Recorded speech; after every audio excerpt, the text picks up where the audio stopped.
Shalom Bapak Ibu, selamat malam.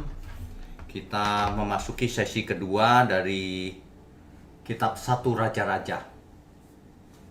Untuk itu mari kita siapkan dulu seluruh keberadaan kita untuk mendengarkan firman kebenaran. Mari kita berdoa. Bapa di surga, kami mengucap syukur pada malam ini kami bisa berkumpul meskipun jarak kami sangat jauh. Dengan teknologi online ini, kiranya firman kebenaran sampai ke ujung bumi. Berkati mulut hamba-Mu untuk menyampaikan kebenaran ini. Hanya di dalam nama Tuhan Yesus kami berdoa dan mengucap syukur. Amin. Ya, malam ini adalah sesi kedua kitab 1 Raja-Raja. Dengan tema Hikmat Raja Salomo. Oke, kita lanjutkan.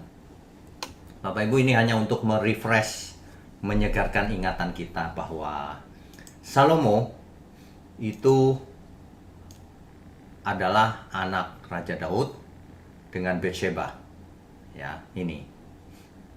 Nah, anak yang pertama mati karena perbuatan Daud itu. Kemudian anak yang kedua baru Salomo. Ya. Ini mengingatkan saja. Rupanya Salomo nanti kawin dengan beberapa ada Naamah, ada putri Fir'aun, ada 700 istri, ada 300 gundik, dan lain-lain. Ya, ini luar biasa ini.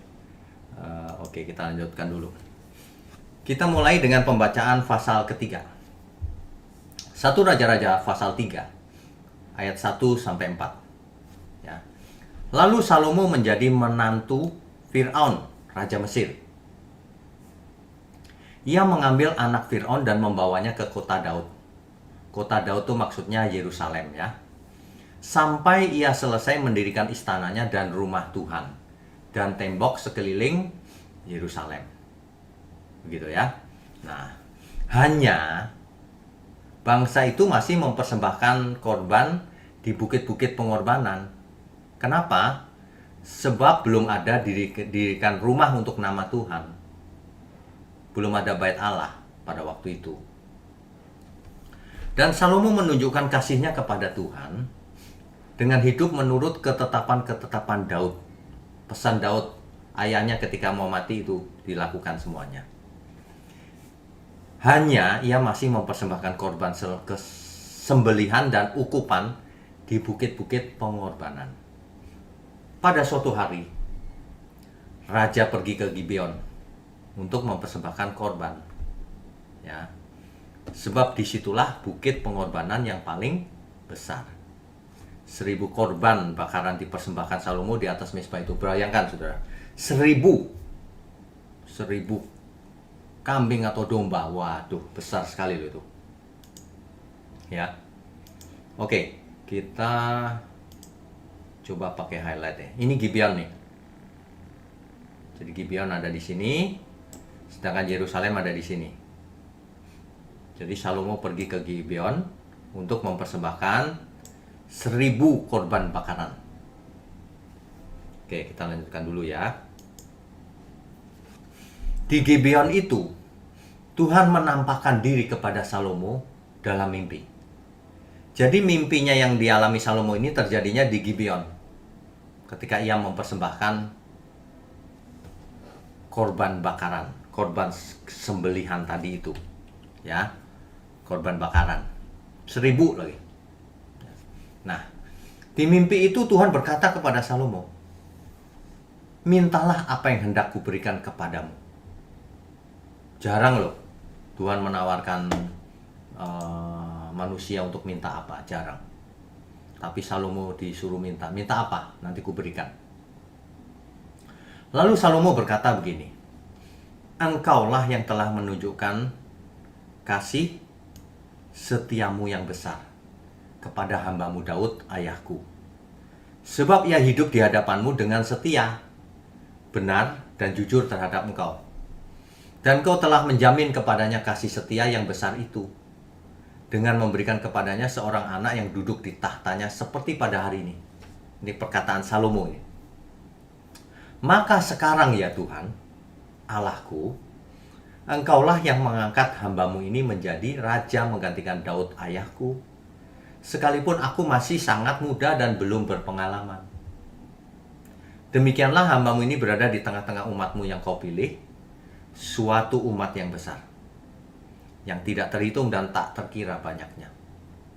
Salomo rendah hati, saudara. Ya, oke, kita lanjutkan dulu ya.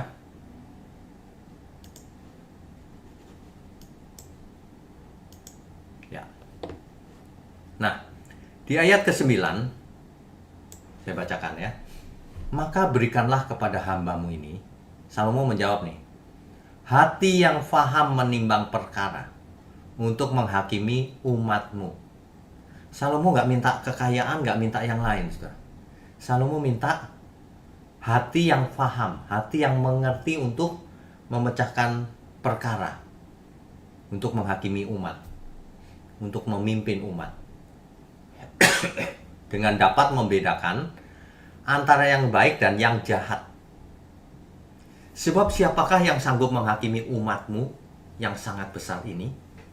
Jadi Salomo minta hikmat. Lalu adalah baik di mata Tuhan bahwa Salomo meminta hal yang demikian. Salomo cuma mau bisa menghakimi secara benar umat itu. Itu aja. Ya. Ayat 11-nya.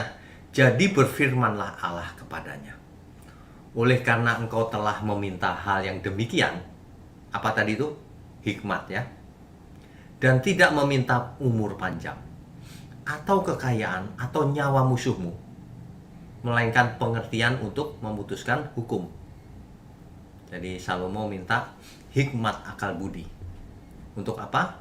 Bisa menghakimi secara adil, secara benar. Ayat 12. Maka sesungguhnya aku melakukan sesuai dengan permintaanmu itu. Sesungguhnya aku memberikan kepadamu hati yang penuh hikmat dan pengertian, sehingga sebelum engkau tidak ada seorang pun seperti engkau, dan sesudah engkau tak akan bangkit seorang pun seperti engkau. Ya, hikmatnya Salomo luar biasa. Itu dalam kalimat sederhana begitu. Oke, ya. Ingat ya, Salomo sedang bermimpi. Di mana? Di Gibeon. Ini lukisan ini menggambarkan Salomo yang sedang bermimpi. Tuhan yang memberikan pencerahan kepada Salomo. Nah, ayat 13 Tuhan berkata begini, dan juga apa yang tidak kau minta, aku berikan kepadamu, baik kekayaan maupun kemuliaan, sehingga sepanjang umurmu tak akan ada seorang pun seperti engkau di antara raja-raja. Dan jika engkau hidup menurut jalan yang kutunjukkan dan tetap mengikuti segala ketetapan dan perintahku, sama seperti ayahmu Daud, maka aku akan memperpanjang umurmu.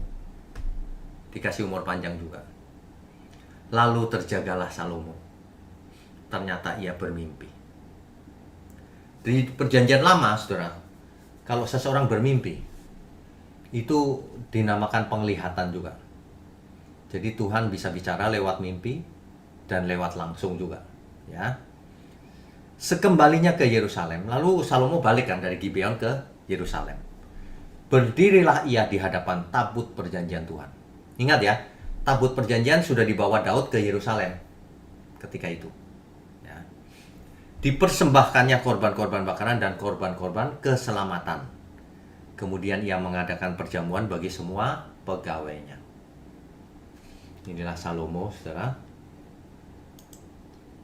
Ya. Rupanya Salomo diuji hikmatnya. Dengan perkara yang sebenarnya pelik juga nih. Rumit. Khususnya di zaman itu. Perkaranya rumit. Yaitu kisah dua perempuan yang memperebutkan seorang bayi. Ya. Ini ya. Di 1 Raja-Raja pasal 3 ayat 16 sampai 28. Di situ dikisahkan pada waktu itu masuklah dua orang perempuan sundal menghadap raja. Lalu mereka berdiri di depannya. Ini saudara, ilustrasinya seperti gambar ini. Kata perempuan yang satu, "Ya tuanku, aku dan perempuan ini diam dalam satu rumah. Dan aku melahirkan anak pada waktu dia ada di rumah itu. Kemudian, pada hari ketiga sesudah aku, perempuan ini pun melahirkan anak." Rupanya beda 3 hari, ya. "Kami sendirian, tidak ada orang luar bersama-sama kami di dalam rumah." Nggak ada saksinya maksudnya. Padahal kalau memutuskan segala sesuatu, harus ada saksinya minimal 2. Gitu, di zaman itu ya. "Tidak ada orang luar bersama-sama kami di dalam rumah. Hanya kami berdua saja dalam rumah." Nggak ada saksinya artinya. Lah kalau nggak ada saksinya sulit ya. Oke, kita lanjutkan. Ya. "Pada waktu malam, anak perempuan ini mati karena ia menidurinya." Mungkin maksudnya ketutupan dia ketika tidur ya, nggak berasa nutup, mati. "Pada waktu tengah malam ia bangun, lalu mengambil anakku dari sampingku. Sementara hambamu ini tidur. Dibaringkannya anakku itu di pangkuannya, sedang anaknya yang mati itu dibaringkannya di pangkuanku." Ditukar, saudara. "Ketika aku bangun pada waktu pagi untuk menyusui anakku, tampaklah anak itu sudah mati. Tetapi ketika aku mengamat-amati dia pada waktu pagi itu, tampaklah bukan dia anak yang kulahirkan." Kan wajahnya pasti beda. Ya. Oke, kita lanjutkan dulu ya. Ya. "Kata perempuan yang lain itu, 'Bukan, anakkulah yang hidup dan anakmulah yang mati.' Tetapi perempuan yang pertama berkata, 'Bukan, anakmulah yang mati dan anakkulah yang hidup.' Begitulah mereka bertengkar di depan raja." Saudara bisa bayangkan betapa rumitnya ini perkara ini. Karena tidak ada saksi. Nggak ada yang bisa dimintain saksi. "Lalu berkatalah raja, yang seorang berkata, 'Anakku yang hidup ini, anakmulah yang mati.' Yang lain berkata, 'Bukan, anakmulah yang mati dan anakkulah yang hidup.'" Gimana ini? Ya. Oke, kita lanjutkan. "Sesudah itu raja berkata, 'Ambilkan aku pedang.' Lalu dibawalah pedang ke depan raja. Kata raja, 'Penggalah anak yang hidup itu menjadi 2. Dan berikanlah setengah kepada yang satu, dan yang setengah lagi kepada yang lain.'" Bagi 2 kalau gitu, ribut. Apa yang terjadi, saudara? "Maka kata perempuan yang empunya anak yang hidup itu kepada raja, sebab timbullah belas kasihannya terhadap anaknya itu. Katanya, 'Ya tuanku, berikanlah kepadanya bayi yang hidup itu. Jangan sekali-kali membunuh dia.' Tetapi yang lain itu berkata, 'Supaya jangan untukku ataupun untukmu, penggalah.' Dari sini langsung ketahuan siapa ibu yang sebenarnya dan siapa yang bukan. Seorang ibu pasti tidak rela anaknya dibelah jadi 2. Ya, hari itu semua orang bingung. Raja Salomo yang punya hikmat. Jadi yang jangan dibunuh itu pasti ibunya. Yang lain supaya adil, bagi 2 aja gitu. Nah, itu pasti bukan ibunya. Ya. Sebab tidak ada seorang ibu yang jahat, tidak ada. Oke, kita lanjutkan dulu ya. Jadi ini gambar pedang nih. Reaksinya beda. Yang satu jangan, yang satu terusin. Ya. Nah, dari situlah maka Raja Salomo tahu bahwa di ayat 27 nih. Tetapi raja menjawab katanya, "Berikanlah kepadanya bayi yang hidup itu, jangan sekali-kali membunuh dia. Dia itulah ibunya." Waduh, belum pernah seperti ini terjadi ya.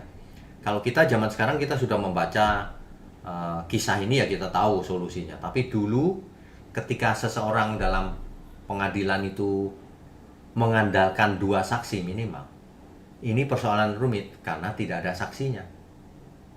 Begitu ya. Oke, kita lanjutkan. Ya. Jadi 1 Raja-Raja 3 ayat 28. Ketika seluruh orang Israel mendengar keputusan hukum yang diberikan raja, maka takutlah mereka kepada raja. Mengapa? Sebab mereka melihat bahwa hikmat daripada Allah ada dalam hatinya untuk melakukan keadilan. Belum pernah terjadi sebelumnya seperti ini. Dan orang tidak menduga cara pemecahannya seperti itu. Orang biasanya membongkar, tanya kiri kanan, saksinya ada apa enggak, dan seterusnya gitu. Oke, kita lanjutkan ya. Ya, di pasal 4. Maka Salomo menjadi raja atas seluruh Israel. Kemudian coba kita lihat ya, 1 Raja-Raja.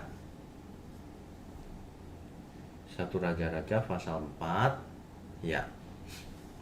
Dari ayat 2 dan seterusnya itu, kalau Bapak Ibu Saudara baca, itu terlihat betapa Salomo itu sangat organize cara kerjanya.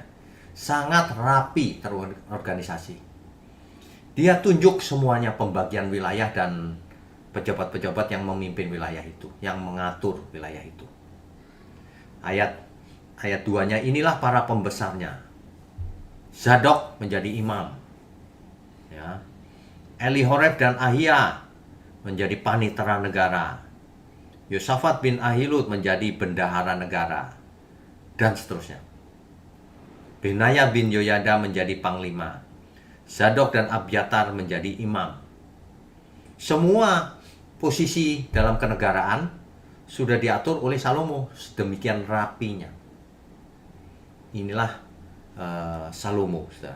Jadi kalau kita lihat di sebelah kiri ini adalah teritori, misalnya yang mana ya? Ben-Hur misalnya. Ben-Hur itu memegang area administrasi ini yang hijau nih. Ini. Gitu, ya. Nah, kemudian apalagi contohnya? Jadi dibagi per wilayah dan manajernya atau pemimpinnya. Sangat organized. Ya. Itu bisa dibaca di ayat 2 sampai 19 tuh. Ayat 20-nya barulah dikatakan bahwa orang Yehuda dan orang Israel jumlahnya seperti pasir di tepi laut. Ini tentu saja gaya bahasa hiperbola. Kalau membaca Alkitab, sekali lagi ya, jangan jangan harafiah. Seringkali dipakai kata figuratif dengan gaya bahasa hiperbola. Jumlahnya seperti pasir di laut. Pasir kan nggak bisa dihitung, tak terhingga. Sementara penduduk Israel zaman itu masih bisa dihitung sebenarnya. Buktinya sensus yang sesi yang lalu kita kan Daud mengadakan sensus, buktinya bisa dihitung, ya kan? Jadi ini kalau menemui kalimat-kalimat seperti ini adalah gaya bahasa hiperbola. Mereka makan dan minum serta bersukaria. Ingat ya, orang Yehuda dan orang Israel, artinya Israel keseluruhan. Selalu ada Yehuda, orang Israel gitu, ya. Ayat 21-nya. Maka Salomo berkuasa atas segala kerajaan mulai dari sungai Efrat sampai negeri orang Filistin dan sampai ke tapal batas Mesir. Mereka menyampaikan upeti dan tetap takluk kepada Salomo seumur hidupnya. Rupanya di zamannya Salomo, di awal-awal ini jarang perang ya. Semua udah takluk, semua menyampaikan bayar upeti kepada Salomo. Begitu rupanya. Ya, oke, kita lanjutkan dulu ya. Ya. Ayat 24. Sebab ia berkuasa atas seluruh tanah di sebelah sini, sungai Efrat, mulai dari Tifsah sampai ke Gaza. Dan atas semua raja di sebelah sini, sungai Efrat, ia dikaruniai damai di seluruh negerinya. Sesuai dengan namanya Salomo, Shalom, damai. Salomo tidak suka tidak damai. Salomo tidak suka perang. Itulah sebabnya di sesi yang lalu kita sudah jelaskan, Salomo menghukum mati orang-orang yang berpotensi untuk memberontak. Kenapa? Supaya terjadi kedamaian. Kalau enggak terjadi pemberontakan terus-menerus. Itu rupanya ya.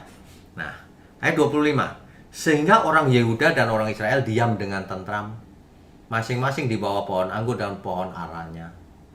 Dari Dan sampai Beersheba seumur hidup Salomo. Ingat ya, frase atau kalimat dari Dan sampai Beersheba itu dari utara Dan sampai paling selatan Beersheba. Artinya seluruh tanah pusaka itu. Begitu artinya ya. Oke, kita lanjutkan. Ayat 29. Dan Allah memberikan kepada Salomo hikmat dan pengertian yang amat besar, serta akal yang luas seperti dataran pasir di tepi laut. Gaya bahasa hiperbola. Ya. Sehingga hikmat Salomo melebihi hikmat segala Bani Timur. Jadi hikmatnya Salomo melebihi semua orang di Timur Tengah sana ketika itu. Ingat ya, ketika itu ya. Dan melebihi segala hikmat orang Mesir.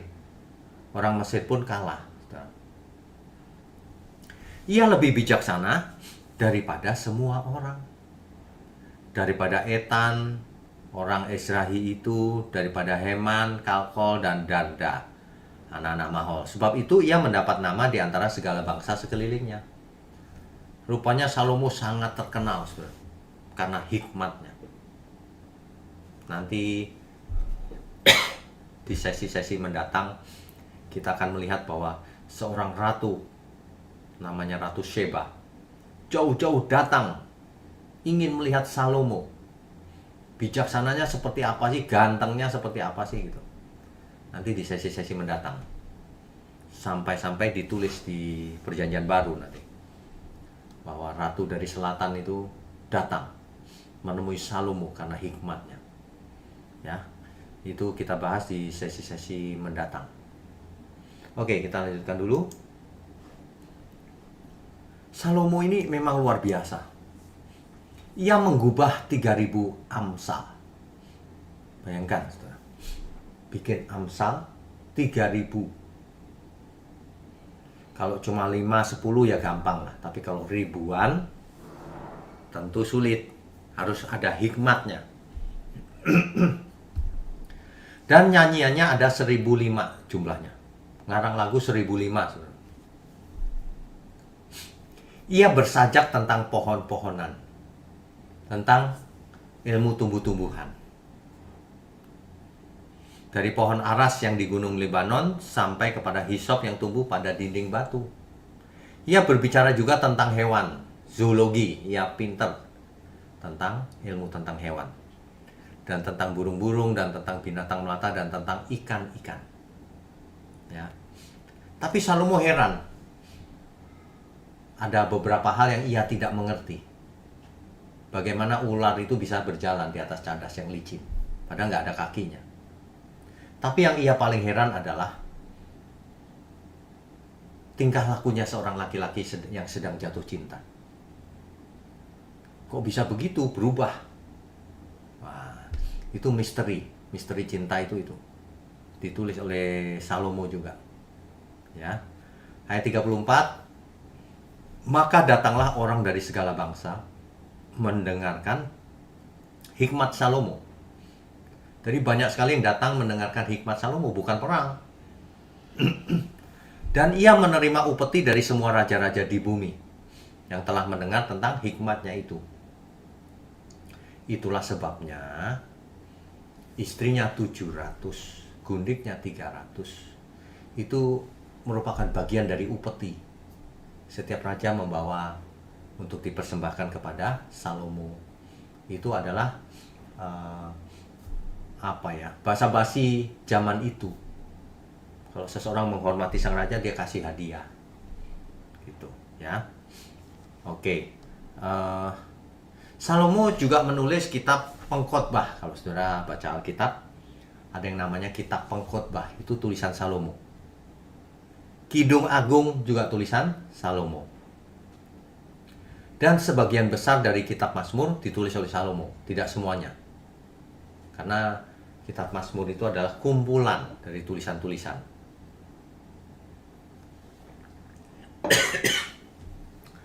Ya, oke. Kita lanjutkan. Ya. Jadi daerah kekuasaan Salomo ini paling besar. Bapak Ibu perhatikan, Saudara. Perhatikan Saul itu areanya yang ungu ini, Saudara. Area kekuasaannya Saul yang ungu. Ya. Kemudian Daud itu yang hijau, yang ini. Lebih besar ya daripada Saul ya. Tetapi Salomo lebih besar lagi. Lebih ke utara lagi. Lebih ke utara. Itulah daerah kekuasaan Salomo. Ya. Jadi Salomo juga menyatukan kerajaan, tidak ada perpecahan. Tapi nanti di sesi berapa kita akan bicara, rupanya Salomo bisa terpuruk juga. Ini membuat kita belajar, jangan pernah kita memulai segala sesuatu dengan semangat yang benar, tapi ujungnya terpuruk, mengalami kemunduran. Ya, nanti di sesi-sesi mendatang kita akan bahas soal itu. Oke, berikutnya. Ya, Salomo rupanya disinggung di Perjanjian Baru. Yesus menggunakan kemegahan Salomo. Salomo itu sangat megah loh. Kerajaannya dari utara sampai selatan lebih besar dari kerajaan Daud. Dikisahkan di ini ya, sebentar. 1 Raja-Raja pasalnya yang keempat ayat ini. Ayat 22 misalnya. Kalau kita baca ya, adapun persediaan makanan yang diperlukan Salomo untuk sehari loh Saudara, adalah 30 kor tepung yang terbaik dan 60 kor tepung biasa, 10 ekor lembu gemukan dan 20 lembu gembalaan dan 100 ekor domba. Belum terhitung rusa kijang, rusa dandi dan gangsa piaraan. Sebab ia berkuasa atas seluruh tanah di sebelah sini, sungai Efrat, dan seterusnya. Saudara, satu hari saja itu biayanya berapa itu untuk makan semuanya? Dari situ kita melihat bahwa kerajaannya sangat besar. Daerah kekuasaannya sangat luas. Dari utara sampai selatan. Inilah Salomo. Ya. Jadi dibanding Daud, Salomo lebih besar lagi. Kemudian ya, di Perjanjian Baru, Salomo di Perjanjian Baru ya. Yesus menggunakan kemegahan Salomo tadi itu sebagai pelajaran tentang kekhawatiran. Coba kita baca. Matius pasalnya yang ke-6 ayat 28.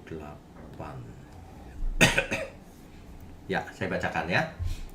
Dan mengapa kamu khawatir akan pakaian?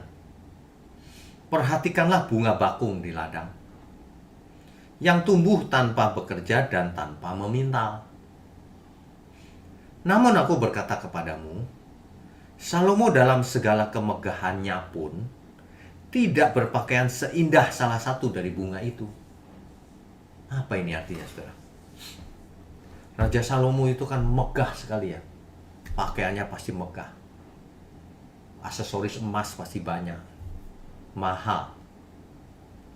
Tapi Tuhan Yesus berkata, Salomo dalam segala kemegahannya pun tidak berpakaian seindah dari salah satu dari bunga bakung itu, yang dibiarkan gak dipelihara itu. Ini loh. Ini tentang kekhawatiran, saudara. Jadi saudara harus baca lengkap Matius 6 ayat 25 sampai 34. Untuk apa engkau khawatir? Apakah kekhawatiranmu itu bisa menambahkan sehasta saja pada jalan hidupmu, bikin panjang umur, malah bikin pendek umur kalau orang khawatir berlebihan, ya kan? Nah, Ayat 30 begini. Jadi jika demikian, Allah mendandani rumput di ladang, yang hari ini ada dan besok dibuang ke dalam api. Tidakkah ia akan terlebih lagi mendandani kamu, hai orang-orang yang kurang percaya? Bayangkan, kita jauh lebih berharga dari semuanya, termasuk Salomo. Salomo dengan kemegahannya tidak berpakaian seindah bunga bakung. Kan begitu. Kalau Allah mendandani rumput di ladang, yang hariannya yang ada besok lalu tidak ada lagi, dibakar, ya pasti mendandani kita lebih lagi. Cuma masalahnya orang kurang percaya. Dari pihak Tuhan, Tuhan pasti mendandani. Tapi manusianya yang seringkali tidak percaya, itu masalahnya di situ. Jadi begini loh, kesimpulan dari perikop ini. Sebab itu janganlah kamu khawatir dan berkata, apakah yang akan kami makan? Apakah yang akan kami minum? Apakah yang akan kami pakai? Semua itu dicari bangsa-bangsa yang tidak mengenal Allah.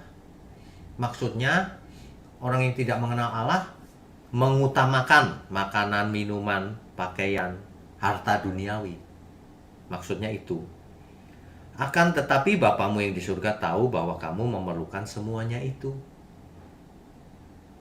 Tetapi carilah dahulu kerajaan Allah dan kebenarannya, maka semuanya itu akan ditambahkan kepadamu. Sebab itu janganlah kamu khawatir akan hari besok, karena hari besok mempunyai kesusahannya sendiri. Kesusahan sehari cukuplah untuk sehari. Ini suatu pelajaran penting yang Tuhan Yesus memakai perbandingan dengan Salomo.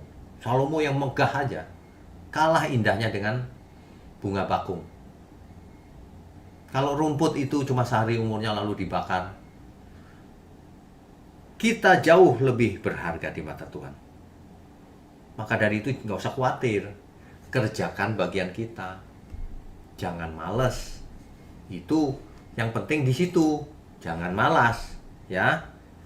Sebab itu janganlah kamu khawatir akan hari besok, karena hari besok ada susahnya lagi, beda-beda. Hari ini selesaiin aja hari ini, jangan disimpan terus. Yang penting carilah dahulu kerajaan Allah dan kebenarannya. Kalau seseorang mencari kerajaan Allah dan kebenarannya, maka ia akan mengalami perubahan akal budi. Kalau mengalami perubahan akal budi, ia akan cerdas, bertanggung jawab. Jadi tidak mungkin tidak bisa makan minum, pasti cukup. Itu maksudnya ayat ini, ya. Rabu depan temanya adalah bait Allah yang pertama. Saudara, kita tahu bait Allah yang pertama dibangun oleh Salomo, nanti hancur kedua, lalu ketiganya nggak pernah dibangun sampai hari ini. Inilah kisahnya, kita ikuti Rabu depan ya. Oke, sementara itu kita ambil hikmatnya dulu ya. Kalau kita membaca kisahnya Salomo ini, ia diberi hikmat.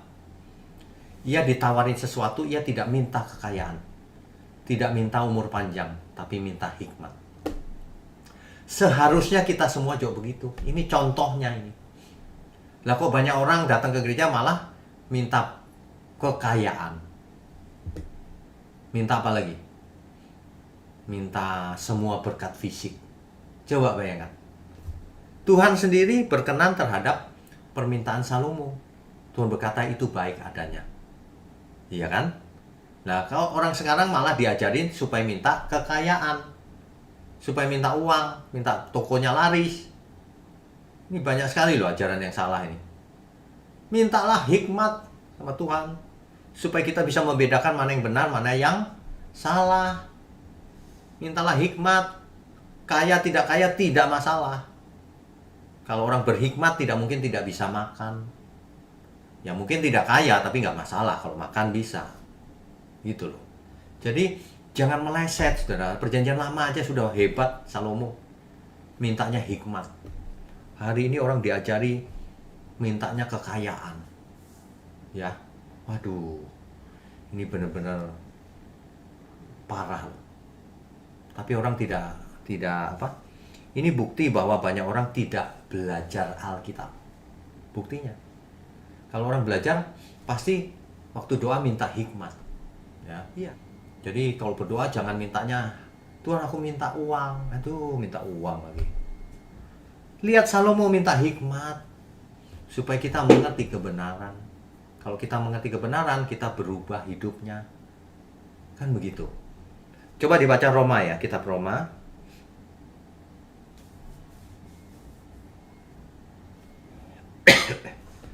Roma pasal 12 ayat 1 sampai 2. Ini bagus sekali. Harus dimengerti. Karena itu saudara-saudara, demi kemurahan Allah, aku menasihatkan kamu supaya kamu mempersembahkan tubuhmu sebagai persembahan yang hidup. Yang bagaimana? Yang kudus dan yang berkenan kepada Allah. Berkenan itu apa? Menyukakan hati Allah. Itu adalah ibadahmu yang sejati. Ya. Nah, ayat 2-nya, janganlah kamu menjadi serupa dengan dunia ini. Lah kok banyak orang diajarin malah sama dengan orang dunia. Datang kepada Tuhan minta berkat fisik, harta, kesuksesan. Sama orang dunia kalau datang ke dukun juga begitu. Mintalah hikmat, saudara. Kejarlah kebenaran. Nanti segalanya baru ditambahkan. Prioritasnya hikmat, bukan prioritasnya harta dan sebagainya tadi itu. Ya. Janganlah kamu menjadi serupa dengan dunia ini, tetapi berubahlah oleh pembaharuan budimu. Pembaharuan budi itu, akal budi kita harus dirubah, saudara. Jangan seperti orang dunia. Definisi sukses itu kalau kaya, terkenal. Bukan. Sukses itu, kalau definisi orang benar ya, jika hidupku berkenan bagi Tuhan. Itu sukses yang sebenarnya, sukses sejati itu. Ya. Kenapa harus berubah akal budinya? Sehingga kamu dapat membedakan manakah kehendak Allah. Jadi kita bisa tahu kehendak Allah apa yang baik, yang berkenan kepada Allah, dan yang sempurna. Itu diperoleh dengan perubahan akal budi, mengenal kebenaran. Nah, begitu loh maksudnya. Ya. Jadi jangan kita terseret oleh ajaran-ajaran yang tidak bertanggung jawab, malah melawan Alkitab. Kelihatan sih orang-orang yang mengajarkan teologi seperti itu pasti tidak belajar Alkitab. Kalau belajar artinya ia tidak mengerti atau tidak utuh belajarnya. Begitu ya, saudara. Oke, kita lanjutkan dengan diskusi dan tanya jawab. Silakan, co-host. Baik, terima kasih Pak Wigno atas pemberitaan firman yang sangat memberkati kita semua. Bapak Ibu, selanjutnya kita akan lanjutkan dengan sesi tanya jawab. Bagi Bapak Ibu yang ingin bertanya, silakan aktifkan kamera dan aktifkan icon raise hand-nya. Baik, yang pertama ada Bapak Asahel Santoso, silakan Pak. Silakan Pak Asel.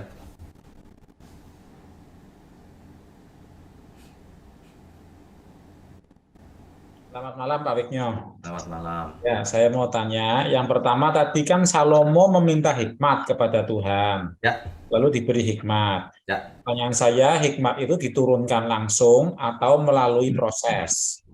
Oke, baik. Yang kedua, jika Salomo sudah menerima hikmat yang dari Tuhan, kenapa dia punya istri sampai 1.700 dan 300? Baik. Terima kasih Pak. Ya, oke. Jadi begini, hikmat itu terjadi otomatis atau tidak? Sudah pasti tidak otomatis. Artinya Salomo diproses Tuhan supaya berhikmat karena sesuai permintaannya. Sama dengan kalau kita berdoa minta supaya aku sabar Tuhan, bukannya besok bangun tidur langsung sabar ya, enggak. Lewat beberapa peristiwa dididik, maksudnya dididik dengan keras gitu. Karena Salomo minta itu ya diberi Tuhan, diproses begitu. Tetapi ada tetapinya juga Pak. Ada beberapa yang supernatural itu memang ada, terjadi juga. Jadi misalnya diberi insight, diberi pencerahan, bisa juga. Tapi tidak setiap saat, pasti ada prosesnya juga. Ya, berarti dari Ya, beberapa tahun mungkin ya Pak prosesnya ya, bisa jadi. tahun ya. Ini kan karena kalimat di Alkitab aja langsung. Ya. Benerannya bisa berapa tahun? Melalui beberapa kejadian bisa juga. Tapi kejadiannya nggak ditulis ya Pak? Enggak. Tetapi memang bisa terjadi gini Pak, langsung insight-nya masuk. Bisa. Tuhan bicara langsung misalnya.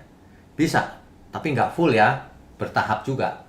Gitu. Bukannya seperti isi baterai langsung full, enggak. Tapi Tuhan bisa berikan pencerahan Pak. Terkadang saya juga dapat pencerahan Pak, tiba-tiba gitu. Loh, padahal saya nggak mikir tadi. Kok bisa ya? Gitu. Bisa begitu sih. Jadi kita nggak boleh membatasi dengan akal kita juga. Bisa, tapi tetap saja kita harus memberi diri untuk dipimpin. Tetap aja.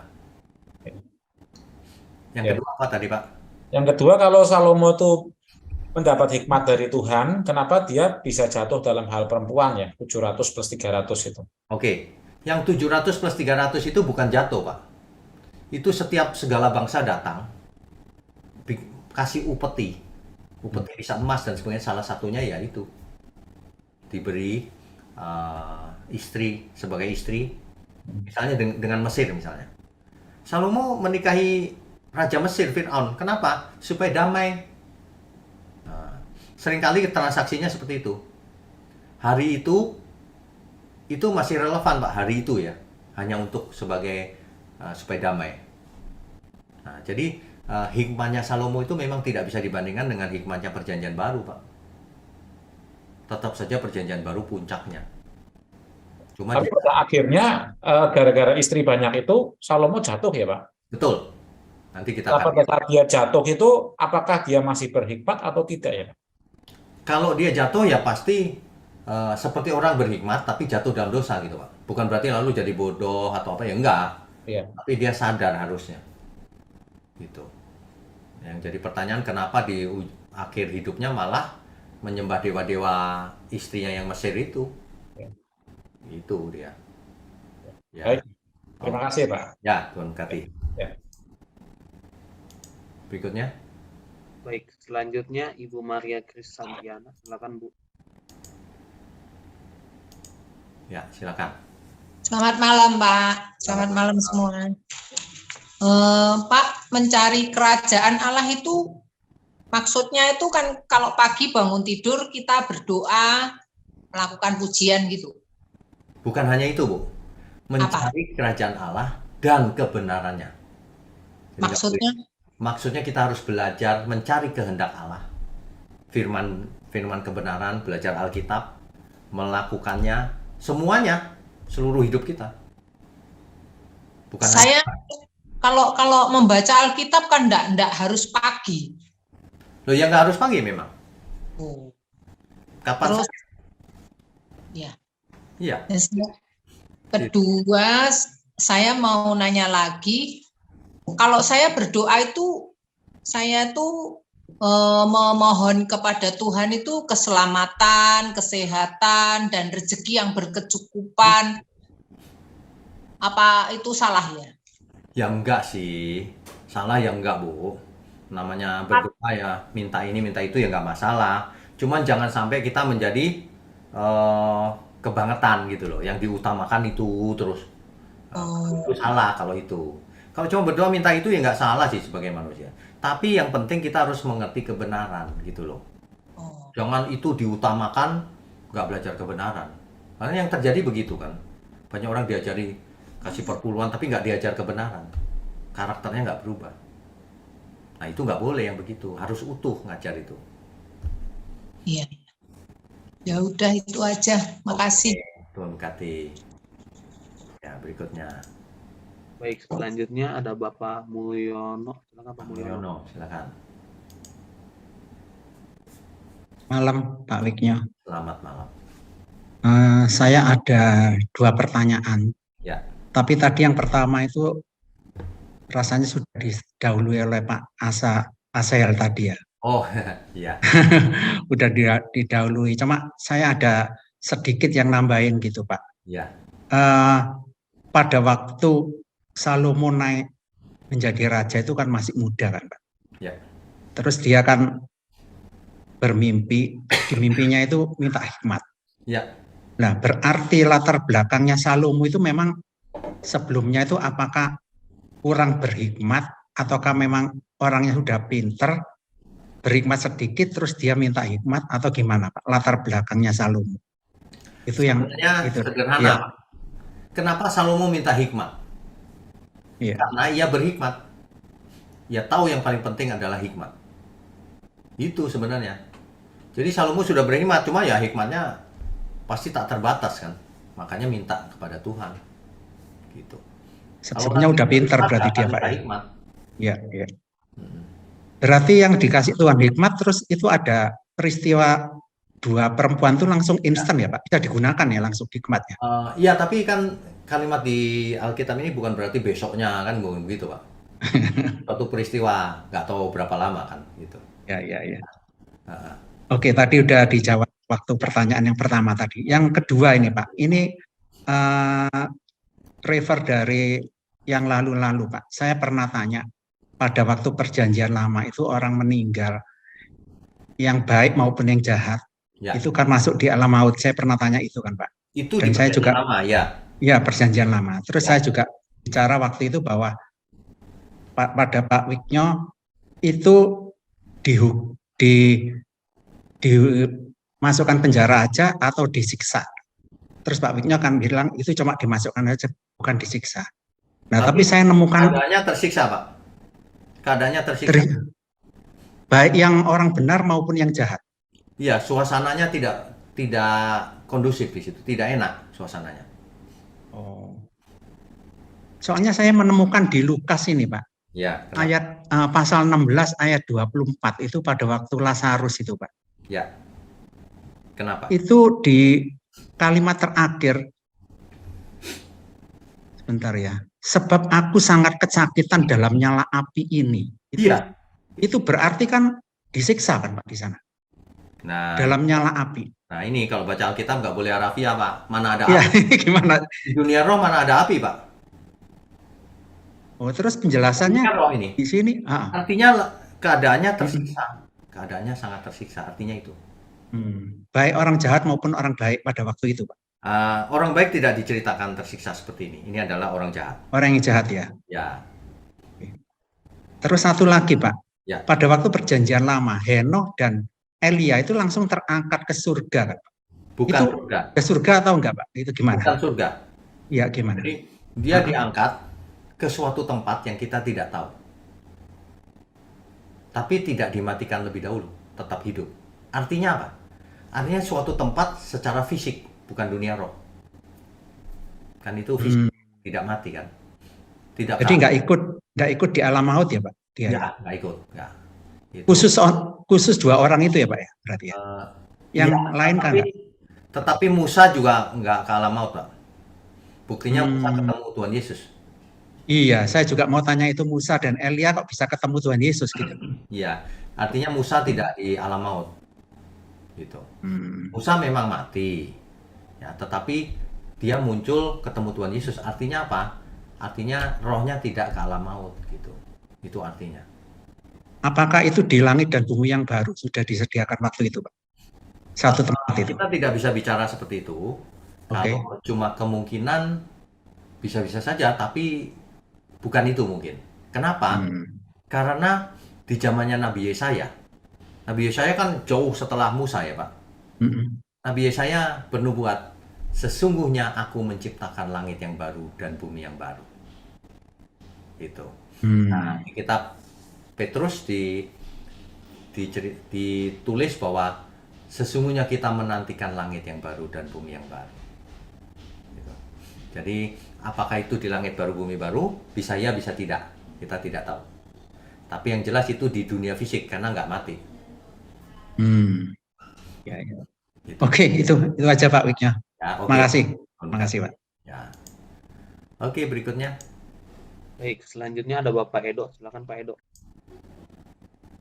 Ya, silakan.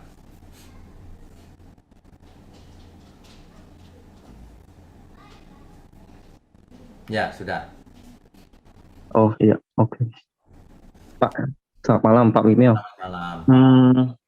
Kita kan selain ikut seperti online Bible study, kita ikut ibadah kan juga kita dikasih tahu untuk perlu dialog pribadi ya sama Tuhan ya, Ya. lewat doa ya. Ya. Nah, itu supaya kita juga tahu apa tuh kehendak Tuhan dalam hidup kita. Ya. Sebagai tugas dalam sebelum kita selesai lah di dunia ini. Ya. Ya kan perlu tugas yang kita selesaikan. Nah, itu bagaimana ya? Dalam sikap doa itu seolah kayak nggak ada jawaban, maksudnya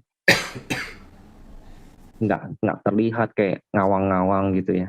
Oke, mengerti. Pertanyaannya itu. Mengerti kehendak Tuhan bagaimana ya? Oke. Pertanyaannya itu ya. Iya. Saya sarankan mendengarkan khotbah hari Minggu yang kapan ya? Nanti dicari di GSKI Peak ya, channelnya YouTube. Itu yang judulnya Doa yang Benar. Satu lagi Doa Bapa Kami. Ada dua kali. Nah, sehingga tahu apa itu doa. Doa itu adalah komunikasi antara kita dan Tuhan. Masalahnya adalah Tuhan itu tidak kelihatan. Iya. Jadi bukan seperti kita bincang-bincang begini, bukan. Tapi kita sampaikan kehendak kita pada Tuhan, bicara. Nanti kalau Tuhan jawab bisa lewat mimpi, bisa lewat insight yang tiba-tiba kita mengerti, dan seterusnya. Tetapi untuk bisa peka seperti itu, kita harus hidup di dalam kebenaran. Bagaimana? Ya harus belajar Alkitab yang lengkap sambil melakukannya. Nanti lama-lama kita berubah. Sama aja kalau ada yang bertanya gini, gimana sih berenang? Saya nggak bisa nih. Loh ya harus terjun ke air, latihan. Betul nggak? Bisa nggak saya tunjukin film perenang Olimpiade? Setelah nonton terus, bisa aku? Bisa? Nggak bisa. Nggak bisa ya. Nggak bisa. Terjun. Nanti setelah terjun, minum air. Wah, lama-lama bisa. Nah, sama. Perlu waktu gitu ya. Perlu waktu dan perlu keseriusan, perlu latihan gitu. Kalau kita tekun terus ya, misalnya ikut online Bible Study ini, kan ini urut nih. Nanti kalau Alkitab sudah lengkap sampai kitab Wahyu, kan jadi pengertiannya lengkap.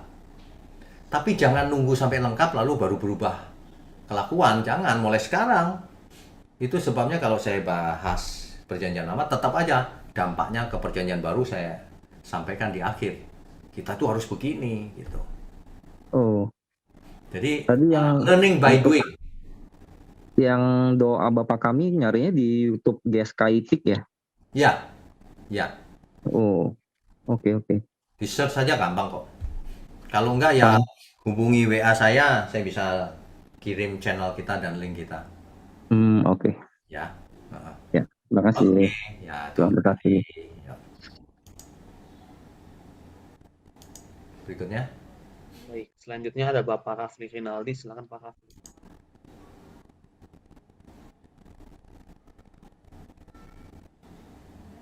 Ya, selamat malam Pak Wiknyo. Maaf, saya di dalam mobil ini Pak. Ya, nggak apa-apa. Silakan Pak. Bapak nyetir ya? Iya, saya berhenti dulu Pak ya. Hati-hati Pak, hati-hati. Saya ambil tempat kosong dulu. Iya. Saya berhenti dulu Pak. Mau Minggir saya tanya dulu, supaya minggir saya dulu, bisa konsen. Minggir dulu Pak.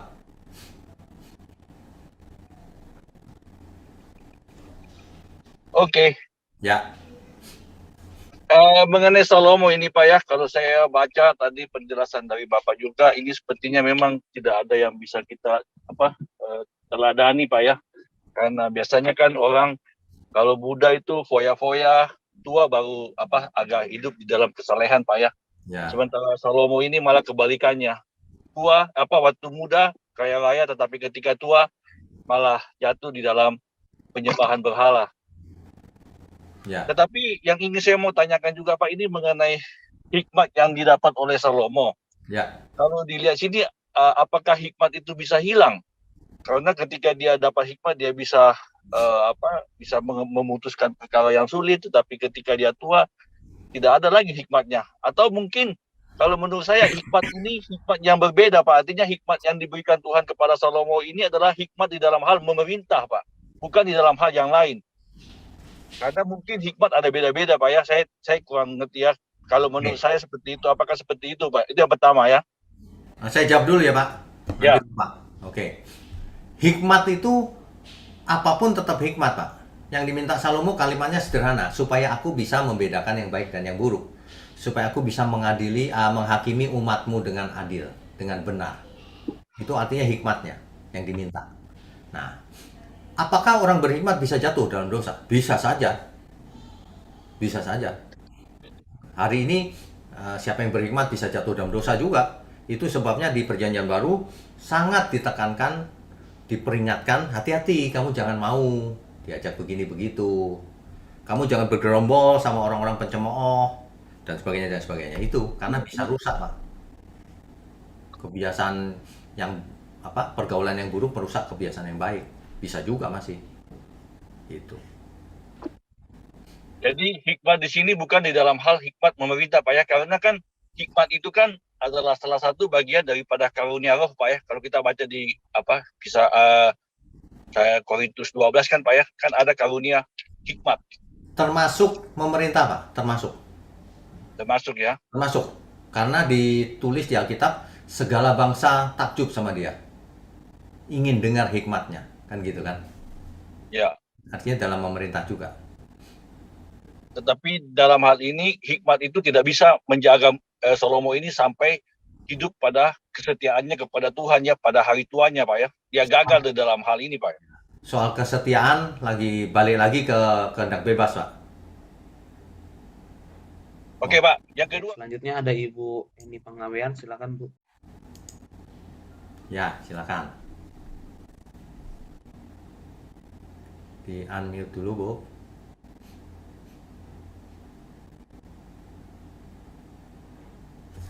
Kok belum?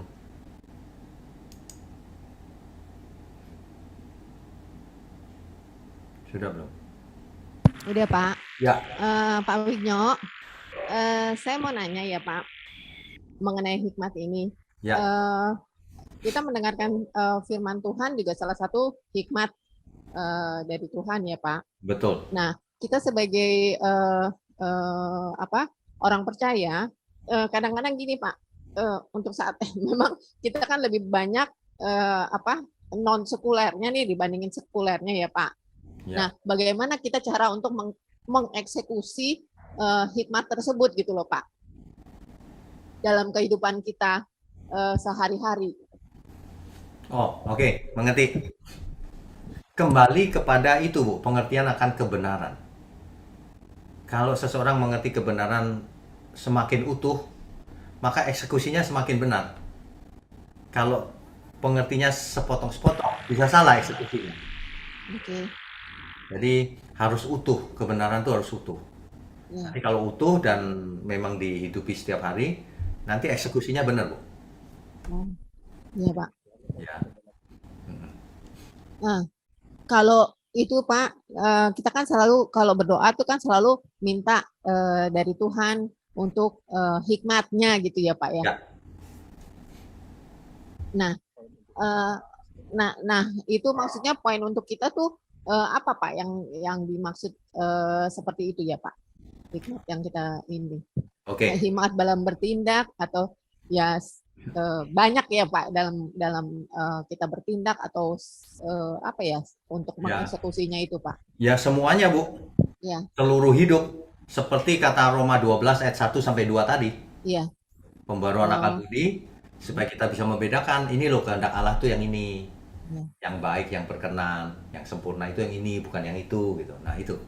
Ya, cuma kan gini Pak. Maksudnya ini kan itu tuh luas skopnya luas sekali ya Pak. Betul, ya maksudnya. Betul. Nah itu sementara kan kita juga untuk menjalaninya juga kan perlu proses ya Pak ya. Proses yang terus ongoing terus ya Pak. Ya. Jadi nggak stuck di situ ya Pak. Ya. Maksud saya memang ya dibilang perlu waktu panjang ya Pak. Ya.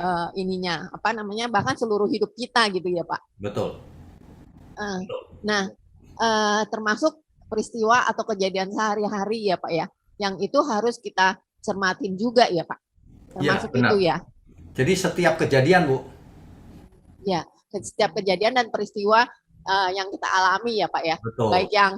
Baik yang susah maupun yang senang ya Pak ya. Ya betul. Hati-hati kalau yang senang. Iya, karena itu juga merupakan ini dari Tuhan ya. Apakah Ya. kita masih tetap melekat sama Tuhan Iya, atau lupa betul. gitu ya Pak? Betul. Jangan kalau udah seneng terus santai. Iya, iya. Iya. Begitu, Bu ini ya. Pak, apakah itu salah satu dari yang dialami dari Salomo di masa tuanya itu, Pak? Bisa jadi karena kerajaannya sangat besar, Ya. ya kan? Sukses. Lalu dia mulai menyimpang. Ya, jadi ada kedagingannya masih ada ya, Pak ya? Ya, kedagingan masih ada. Ya, dari yang yang dibilang kedagingan itu masih ada yang belum susananya itu Pak, yang maksud saya terlalu ini kita tuh gimana cara memang satu-satu gitu, kadang-kadang yang ini udah kita coba untuk jalani tapi ada yang muncul yang lain gitu, gimana cara untuk ini ya yang terlalu luas Seperti ini, Bu. luas sekali. Kalau prosesnya seperti ini, kita list saja yang gede-gede dulu. Ada berapa poin yang kita mesti Yang beres. major ya Pak. Ya, nah terus satu-satu gitu. Oh iya Pak. Kan semua proses, Bu, nggak bisa langsung juga. Iya, justru itu Pak. Kadang-kadang jadi stres gitu ya, maksudnya Ya, kadang-kadang kita udah coba ini gitu, muncul yang lain lagi gitu ya Pak ya. Iya. Mungkin manusia kedagingan kita tuh masih ya perlu proses lagi ya, masih Ya, betul. dominan ya Pak ya. betul. Yang memang harus dikikis sedikit demi sedikit, walaupun tidak gampang, Iya, sangat betul. sulit ya Pak. Itu Iya. menurut saya ya Pak. Ya. Kalau dari Pak Wiknya bagaimana Pak? Memang gitu, Bu. Jadi belajar itu memang satu persatu prioritas dulu. Ya. Beberapa poin misalnya, aku nggak boleh jatuh dalam hal ini. Itu dulu. Ya. Nah, nanti itu udah bisa poin yang lain terus. Nanti lama-lama poin yang gede udah nggak ada. Poinnya jadi kecil-kecil ya, kecil-kecil harus tetap bisa hilang. Makin lama makin sempurna, kan gitu. Nah, jadi kalau kita misalnya ditanya, kamu bisa nggak tidak mencuri?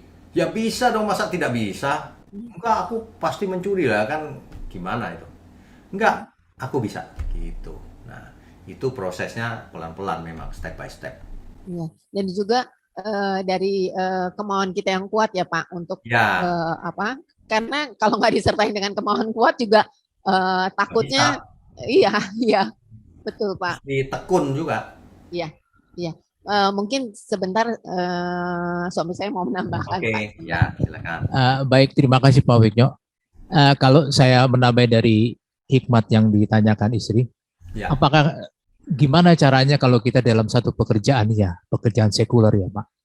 Kadang-kadang gini loh Pak, kita mau melakukan satu hal yang baik ya Pak, Ya. itu belum tentu diterima oleh teman atau orang-orang lain ya. Mengerti. Kadang-kadang kita mau eksekusi, ini nggak bisa, ini akhirnya jadi satu perseteruan gitu. Itu loh Pak. Mengerti. Jadi di dalam dunia nyata itu persoalannya bukan hitam atau putih. Kalau Betul. hitam atau putih gampang. Seringkali ada yang abu-abu, ada yang berwarna. Betul. Nah, nanti terjadi konflik Betul Pak. antara orang yang mau benar dan orang yang kompromi. Betul. Pasti terjadi konflik, pasti Pak. Iya Pak. Masalahnya adalah itu konflik pengaruhnya apa? Tergantung dari tingkat ininya juga, penyimpangannya. Kalau menyimpang banget ya kita tolak, mau dimusuhin mau apa ya nggak masalah. Tapi kalau cuman nggak pengaruh itu, yang ringan-ringan itu ya masih oke sih, nggak masalah. Salah bicara gitu ya udahlah, minta maaf selesai kan, jangan diperbesar. Ntar salah bicara direkam lalu ke pengadilan, nah, yang enggak begitu. Itu cari penyakit itu namanya. Gitu. Jangan membesarkan masalah, mengecilkan masalah. Oh, gitu, Pak. Tapi memang begitu Pak, kita ketemu orang nggak cocok itu memang begitulah terjadinya di dunia ini. Betul Pak, betul Pak. Nah, kita punya integritas atau tidak gitu. Iya. Kalau dalam hal yang hubungannya bukan kekekalan Pak, ya kita ngalah aja lah, nggak apa-apa. Oh gitu Kalau Pak. itu soal kekekalan, kita nggak boleh ngalah. Jadi kalau kita mengalah tuh kita nggak jadi hukuman juga bagi kita ya Pak. Nggak. Oh gitu Pak. Iya Pak. Baik Pak. Terima kasih Pak. Oke. Tuhan berkati. Berikutnya. Baik, selanjutnya ada Bapak Surya, silakan Pak Surya. Silakan. Selamat malam Pak, maaf kameranya buram Pak. Ya nggak apa-apa. Ini Edo. Oh, Edo ya. Oke, Edo. Iya, Pak. Nah, saya mau tanya nih, waktu kemarin itu kan saya ada mata kuliah Perjanjian Lama dan membahas soal Salomo juga, Ya. begitu. Nah, dan Pak Wigno ini kan juga pernah mengajarkan saya kalau belajar itu utuh, komprehensif ya. Ya. Nah, sehingga saya juga untuk ini keperluan studi mandiri juga. Ada legenda yang mengatakan bahwa ada legenda soal ini, Pak, Raja Salomo itu. Seal of Solomon atau segel Salomo. Cincin Salomo itu juga kan dikatakan bahwa Raja Salomo itu menyeleweng ya, menjadi ke penyembahan berhala. Nah, itu legenda itu benar nggak, Pak? Karena itu juga saya mencari sebagai pendukung bahwa Raja Salomo itu menyeleweng juga kepada penyembahan berhala, karena juga ada dokumen historis berupa gulungan yang ada lambang segel Salomo itu yang berupa bintang Daud. Oke. Itu dikatakan itu legenda dalam tradisi Yahudi, dan apakah itu benar, Pak? Oke. Kalau namanya legenda ya saya nggak mau diskusi sama sekali. Legenda itu kan ceritanya dongeng. Kecuali ada buktinya. Kalau dikatakan Salomo menyeleweng, di Alkitab ada catatannya nanti. Di hari tuanya dia mulai menyembah dewa-dewa itu, allahnya istrinya yang kafir. Kalau itu ada. Kalau yang tidak ada di Alkitab ya untuk apa bicara? Kan banyak Tapi film. kalau misalnya ada dokumen historisnya, Pak, berupa gulungan itu yang ada segel Salomonya. Bener nggak itu? Ada dokumen historisnya sih, Pak? Iya, banyak dokumen historis, banyak. Bener nggak? Saya nggak bicara itu nggak ada loh ya. Itu ada dokumennya. Tapi bener nggak itu? Karena dokumen lain banyak yang nyerang Alkitab. Banyak sekali. Kalau benar atau tidak itu acuannya apa, Pak? Ukurannya yang ini apa namanya? Untuk membuktikan itu bisa dikatakan benar atau tidak. 7 natur kebenaran kamu mesti dengar. Sesuai fakta nggak? Tetap ini itu ya. Ya, tetap aja itu. Oh, oke. Baik, Pak. Siap. Oke. Sampai sekarang sih saya masih ngulang-ulang terus karena informasi kan baru terus ya. Jadi saya tetap pelajarin sih. Diulang-ulang terus. Baik, Pak. Terima kasih. Selamat malam Pak Wigno. Selamat malam. Mau tanya soal hikmat Allah itu. Untuk kita sekarang, hikmat Allah itu adalah apakah hikmat Allah itu petunjuk Allah yang bisa kita dapatkan melalui firman Allah. Oke, Itu baik. aja Pak. Di zaman sekarang kita punya sumber dari segala sumber. The word of truth. Firman kebenaran. Apa itu? Alkitab. Jadi sumber segala hikmat Alkitab. Makanya Roh Kudus ditaruh dalam diri kita yang akan memberikan karunia-karunia juga. Nah, itu sumbernya itu langsung dari Tuhan. Berarti kita tidak perlu cari-cari hikmat ya Pak. Baca firman aja kita sudah punya hikmat itu. Betul. Betul, kecuali keahlian teknis ya, misalnya komputer ya harus belajar. Tapi kalau soal hikmat, Alkitab saja cukup. Gitu, Bu. Ya. Baik, terima kasih Pak Wigno. Oke, Tuhan berkati. Nah, Pak Raffi ada lagi. Ya, selanjutnya Pak Raffi lagi. Silakan, Pak Raffi. Maaf Pak, tadi terputus ya? Ya. Ya, mengenai pertanyaan kedua Pak, mengenai Matius 6 ayat 33 itu Pak, apakah saya bisa terapkan di dalam kehidupan Salomo itu Pak ya, seperti yang dialami Salomo Pak, mintalah dahulu carilah dahulu kerajaan Allah, nanti akan ditambahkan kepada kita bonus-bonusnya Pak. Apa seperti itu Pak ya? Ini kata-kata ini, Matius ini adalah kata-kata Tuhan Yesus. Sebagai prinsip, kita harus punya prinsip seperti itu, bahwa cari dahulu kerajaan Allah dan kebenarannya. Baru semuanya ditambahkan. Apa artinya? Kalau kita mengerti kebenaran, mengerti kehendaran bergaul dengan Allah, maka semuanya itu nggak masalah, Pak. Bukan berarti kita jadi kaya seperti Raja Salomo, bukan itu maksudnya. Maka semuanya nggak masalah. Berkat mengalir pasti. Makan minum aja nggak masalah. Kan kita nggak pernah bicara nanti kamu jadi raja di bumi, kan nggak, bukan itu kan. Jadi semuanya ditambahkan, ya pasti lah. Pasti. Dan maksud saya itu kan Salomo kan ditanya kamu mau minta apa? Dia tidak minta yang lain-lain, Pak. Dia cuma minta hikmat. Nah, Ya, kalau menurut saya ini kan seperti ini hikmat akan ya pengetahuan lah ya bagaimana cara memerintah yang betul dari Allah gitu loh Pak. betul. Sehingga dengan sendirinya Tuhan, wah ini luar biasa ini anak gua ini, ya kan? Dia ditambahkanlah segala macam kepada dia. Apa seperti itu Pak gitu loh. Nah, kita tidak boleh mengeneralisasi suatu kejadian di perjanjian lama. Perjanjian baru kasusnya terserah Tuhan. Tuhan punya kebijaksanaan masing-masing. Tapi prinsipnya tetap sama, carilah dahulu kerajaan Allah. Yang lain itu nyusul gitu. Jadi tidak persis seperti Salomo kasusnya nanti ditambahin kekayaan, tambahin umur panjang, ya enggak, bukan itu. Ya. Perjanjian baru kan keselamatan, Pak. Ya. Gitu. Oke Pak, thank you Pak. Ya. Oke, terima Terima kasih. kasih. Yuk. Terima kasih. Ya, berikutnya. Ya. Bu. Baik, selanjutnya ada Ibu Meme Pardosi. Silakan Ya, Bu Meme. silakan.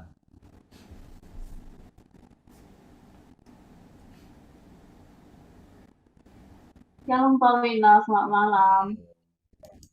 Ya. Kedengaran ya Pak ya? Ya, kedengaran. Iya.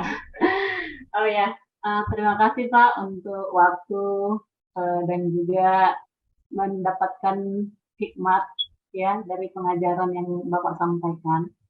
Dan juga saya berterima kasih kepada Brother Daniel, terima kasih Brother, dan juga Bapak Ibu yang menghadiri online ini. Pak, saya menyimpang sedikit ya Pak, boleh ya Pak ya? Ada dua pertanyaan. Gini Pak, saya agak bingung juga ini tentang pekerjaan Roh Kudus ya Pak. Apa yang dimaksud dengan pekerjaan Roh Kudus? Apa sajakah perwujudan pekerjaan Roh Kudus? Terus yang kedua, apa yang dimaksud dengan pekerjaan roh-roh jahat? Apa sajakah perwujudannya pekerjaan roh jahat ya Pak? Tolong jelaskan ya Pak. Baik. Ya, baik. Pekerjaan Roh Kudus dicatat di Alkitab bahwa Roh Kudus akan memimpin kamu kepada seluruh kebenaran. Jadi Roh Kudus akan memimpin kita kepada seluruh kebenaran. Memimpin itu bukan berarti lalu kita diam tidur lalu tiba-tiba mengerti gitu, bukan. Memimpin itu kita harus mau dipimpin juga. Artinya kita belajar, melakukannya dan seterusnya. Nanti Roh Kudus akan berproses dalam diri kita juga. Memproses kita maksudnya. Itu pekerjaan Roh Kudus. Intinya adalah Roh Kudus ditaruh dalam diri kita supaya kita mau diproses. Supaya menjadi anak Allah, supaya selamat maksudnya. Nah, kalau pekerjaan roh jahat sebaliknya. Roh jahat mau supaya manusia binasa. Jahat namanya saja jahat. Bentuknya ya macam-macam. Bisa menggoda, memberi ide-ide, tapi tidak bisa memaksa, hanya menggoda, menawarkan ini, menawarkan itu, ada ide muncul. Tapi itu jahat. Itu aja sih. Intinya keselamatan. Kalau Roh Kudus mau kita selamat, kalau roh jahat mau kita celaka. Terus Pak, apa setiap orang itu mendapatkan Roh Kudus ya, atau hanya orang-orang percaya saja? Hanya orang percaya. Di Alkitab ditulis, tetapi barang siapa menerimanya, diberi kuasa supaya menjadi anak-anak Allah. Yang menerima Tuhan Yesus. Yang tidak dikasih Roh Kudus. So, maksud saya apa implikasinya pada zaman perjanjian lama ya Pak ya? Bagaimana mereka juga Roh Kudus itu bekerja di dalam kehidupan mereka yang telah dipilih Tuhan seperti bangsa Israel Pak ya? Di perjanjian lama istilahnya dipakai roh Allah, Roh Kudus itu. Roh Allah kita tahu memimpin bangsa Israel keluar dari Mesir kan, dalam bentuk tiang awan, tiang api, dan seterusnya. Itu memimpin tuh, secara fisik memimpin supaya keluar dari. Tetapi rupanya bangsa Israel nggak taat juga tuh, diberi berbagai macam mujizat tapi nggak taat juga, akhirnya binasa semua kecuali Kaleb dan Yosua. Begitu, Mei. Ya Pak ya. Ya Pak, itu aja. Terima kasih Pak penjelasannya. Tuhan Yesus memberkati. Shalom. Baik, selanjutnya Pak Konstan lagi. Pak Konstanara, bisa dicoba lagi. Ya, shalom Pak Wigno. Sudah kedengaran ya Pak? Sudah. Pak, saya mau mulai dengan pertanyaan. Kebenaran itu selain daripada tertulis bisa tersirat juga ya Pak? Bisa. Ya, baik Pak. Saya mau bertanya begini Pak. Ini menyangkut dengan hikmat juga ini Pak. Ya. Kalau di Yohanes 1 ayat 1 kan mengatakan bahwa Tuhan Yesus itu adalah firman Allah ya Pak. Ya. Dan di ayat ke-14 Tuhan Yesus sudah bersama dengan kita menjadi manusia begitu. Apakah itu Tuhan Yesus selain daripada firman adalah hikmatnya Allah juga ya Pak? Iya, bisa juga. Firman Bisa itu juga ya? adalah hikmatnya Allah. Bisa. Understanding-nya Allah ya begitu Pak. Nah, ini yang saya mau konfirmasi Pak, minta konfirmasinya. Jadi banyak kan kita mencari hikmat ya Pak. Ya. Mencari hikmat, tetapi kita melupakan Tuhan Yesus Pak. Nah, itu salah. Kalau itu hikmat dunia. Justru sumber segala hikmat ya Tuhan Yesus. Belajarlah. Ya, Tuhan Yesus. Ya, karena kehidupan yang sempurna itu yang menyukakan hati Bapa kan kehidupan Tuhan Yesus ya Pak. Benar. Nah, itu yang patut kita contohi seluruh aspeknya. Betul. Jadi kita sebenarnya, makanya saya ingat perkataan Tuhan Yesus juga saya lupa di mana yang mengatakan bahwa Ratu dari Utara itu datang untuk mendengarkan hikmat Salomo, tetapi Tuhan Yesus mengatakan yang ada di sini lebih besar dari Salomo. Betul. Jadi hikmatnya sebenarnya itu adalah Tuhan Yesus ya Pak. Betul. Betul. Yang kita harus contohi seluruh aspek hidupnya. Kan ditulis dalam Alkitab, ia menjadi pokok keselamatan yang abadi bagi semua orang yang menerimanya. Pokok keselamatan, sumber dari segalanya. Sumber, iya. Kalau kamu lepas, kamu mati nanti, gitu. Binasa. Artinya kalau kita istilahnya kalau kita gagal mencontohi cara hidup Tuhan Yesus, berarti kita menjadi orang yang gagal begitu ya Pak. Ya. Oke Pak, terima kasih Pak. Oke, Tuhan berkati. Berikutnya. Baik, yang terakhir apa Ibu Desnawari Limba? Ya, yang terakhir. Silakan. Oke, shalom Pak Wigno. Shalom. Malam Pak. Malam. Iya, Pak, kita hidup di dunia ini pasti ada kompleksitas hidup ya Pak ya. Dimana kompleksitas ini akan membawa kita, akan memproses kita untuk menjadi seperti yang Tuhan mau. Artinya jika kita meresponi dan kita menghidupi firman Tuhan dalam hidup kita ya Pak ya. Nah, mungkin itu akan kita bisa lalui dengan meminta pertolongan Roh Kudus ya Pak ya. Seperti mungkin dalam rumah tangga, menghadapi anak-anak, supaya mungkin contoh kecilnya emosi, dalam hal cepat emosi, kita bisa kurangin, gitu kan Pak ya. Dengan kita baca firman, otomatis akan Tuhan berikan hikmat, berikan kesabaran, gitu. Nah, tapi yang menjadi pertanyaan saya Pak, terkadang kita memang perlu butuh hikmat dari Tuhan, contohnya nih Pak ya, dalam memulai suatu usaha misalkan. Nah, dalam memulai suatu usaha ini, kita pasti akan melakukan hal-hal yang Tuhan mau, artinya kejujuran, seperti strategi membuat usaha bisa berkembang gitu ya Pak ya. Tapi pada saat kita menjalani itu tidak berhasil gitu Pak. Terus kita memulai usaha baru lagi. Tapi kita lakukan seperti yang Tuhan mau, artinya seperti firman Tuhan yang yaitu tadi seperti kejujuran segala macam gitu kan Pak ya. Tapi tidak berhasil lagi gitu. Maksudnya apakah Tuhan, jadinya bertanya-tanya gitu Pak, apakah kan kita nggak bisa mendengarkan secara audible ya Tuhan berbicara kepada kita gitu Pak. Nah, seperti apa sih yang maksudnya hikmat seperti apa sih Pak gitu supaya kita tahu apakah ini yang Tuhan inginkan, apakah Tuhan tidak menginginkan kita untuk usaha gitu loh Pak. Oke, baik. Ini jelas pertanyaannya. Jadi begini, jangan sampai kita berpikir bahwa kalau kita berdoa langsung bisnis kita otomatis sukses gitu. Tidak. Karena ada hukum tabur tuai, ada hukum alam yang Tuhan ciptakan. Jadi Tuhan tidak akan melanggar hukumnya sendiri. Kita bisa minta hikmat, bisa. Tapi kita pun harus belajar. Nah ini loh, yang seringkali tidak diajarkan secara tepat tuh begitu. Seolah-olah semuanya bagian Tuhan aja, kita tinggal diam menunggu berkat turun. Tidak. Kita pun lakukan, kita sambil minta Tuhan. Nanti ada terjadi di titik-titik tertentu itu, kita tahu itu Tuhan, pekerjaan Tuhan itu. Iya, tapi terkadang gini Pak, Ya, apa namanya? cari kesempatan lain. Kalau mungkin aku nggak cocok di bidang ini gitu, bisa juga. Tapi kadang gini Pak, apa namanya? Kita sudah melakukan bagian kita. Terkadang kita juga sudah berusaha semaksimal mungkin ya, yang mungkin menurut kita ya Pak ya. Tapi kita selalu berdoa, Tuhan, saya sudah melakukan bagian saya sudah mengerjakan apa yang bisa saya mampu gitu kan. Semua sudah saya lakukan gitu. Tapi tetap apa namanya? Tetap tidak berhasil gitu.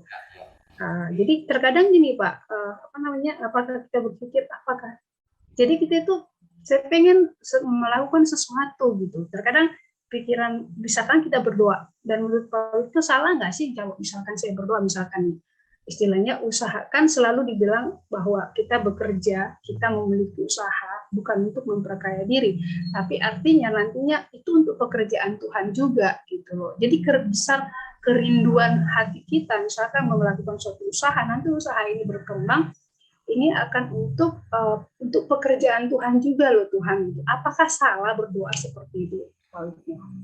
Tidak salah sama sekali. Bahkan berdoa minta berkat itu wajar saja, karena kita memang mintanya sama Tuhan, masa minta sama orang lain, ya kan? Berkat Tuhan berkati aku dalam usahaku ini, itu nggak salah loh, jangan salah mengerti loh. Yang salah adalah kalau gereja mengajarkan itu yang penting, yang lain udah nggak dibahas, nah jadi salah. Kalau yang penting itu kebenaran, karakter kita benar. Nah itu boleh, nggak masalah, minta kesembuhan, minta apa, ya itu wajar lah kita minta sama Tuhan. Banyak orang salah mengerti kalau mendengar khotbah kita. Wah ini nggak boleh minta, boleh, nggak masalah. Cuma jangan itu dijadikan ajaran utama. Ajaran utama yang paling penting gitu, yang lain nggak penting, wah ya salah jadinya. Gitu. Nggak masalah, saya kalau sakit juga berdoa kok sama. Tuhan tolong sembuhkan, nanti kalau enggak aku melayaninya susah nih. Gitu. Ya kan? Justru saya sering khotbah begini kalau di anak muda ya. Kan sebulan itu 2 kali. Yang terakhir itu judulnya apa ya? Gaul kalau nggak salah temanya.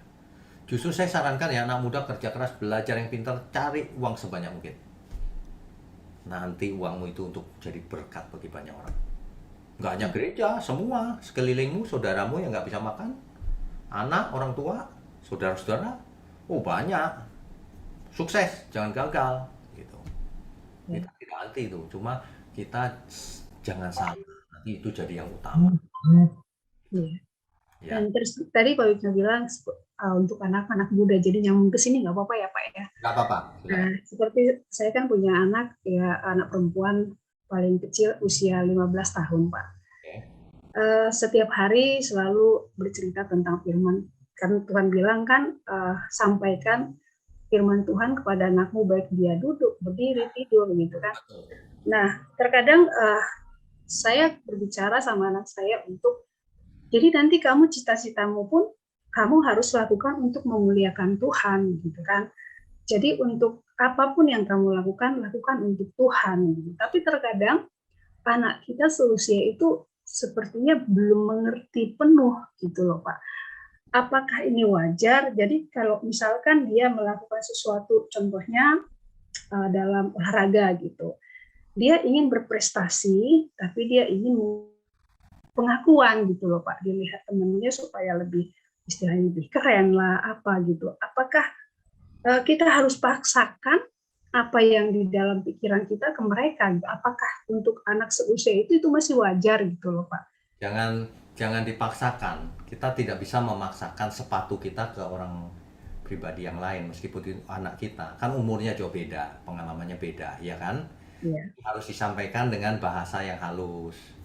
Nggak boleh gitu loh ya. Kamu Kamu nggak merasa keren pun sudah keren, udah nggak usah sampai sombong. Jangan sampai sombong. Kalau senang aja bolehlah senang sedikit, tapi jangan sampai sombong ya. Diingatkan. Nah, kalau diingatkan harus. Tapi anak muda pasti larinya ke sana, tapi diingatkan. Tapi lama-lama mengerti kok dia. Iya. Iya sih sebenarnya bukan untuk sombong apa gitu, tapi mungkin dalam masa-masa remaja seperti ini kan kadang anak-anak itu untuk butuh diakui gitu kan Pak gitu. Nah ini acara yang akan datang Sabtu ini kalau nggak salah ya. Itu untuk anak muda lagi tuh. Judulnya Siapakah Aku. Anak muda kan mencari identitas diri tuh. Betul Pak. Siapakah aku? Ini identitas. Kapan Pak? Sabtu ini ya. Sabtu ini. Tadi ada pengumumannya itu. Gitu. Jam berapa ya Pak?